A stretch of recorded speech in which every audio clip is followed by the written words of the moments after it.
ভারত ছাড় আন্দোলন শুরু হয় কত সালে? 1917, 1937, 1942। 1942। সর্বদলীয় রাষ্ট্রভাষা সংগ্রাম কমিটি গঠিত হয় কত সালে? 1948, 1950, 1952। 1952। গণহত্যা জাদুঘর কোথায় অবস্থিত? চট্টগ্রাম, ঢাকা, খুলনা।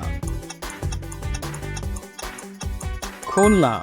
বাংলাদেশের বর্তমানে ভৌগোলিক নির্দেশক পণ্য কয়টি? 10টি, 13টি, 15টি। 15টি। বাংলাদেশের কয়টি জেলার সাথে সুন্দরবন সংযুক্ত আছে? 3টি, 4টি, 5টি। 5টি।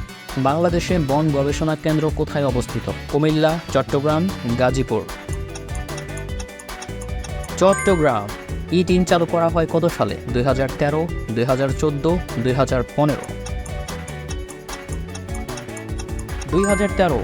কত সালে মানি লন্ডারিং প্রতিরোধ আইনটি প্রবর্তন করা হয়? 2011, 2012, 2014। 2012। বাংলাদেশ সরকারি কর্ম কমিশন কবে গঠিত হয়? 7 April 1972, 8 April 1972, 9 April 1972। 8 April 1972। Novera Ahmed কি হিসেবে পরিচিত? কবি, কণ্ঠশিল্পী, ভাস্কর।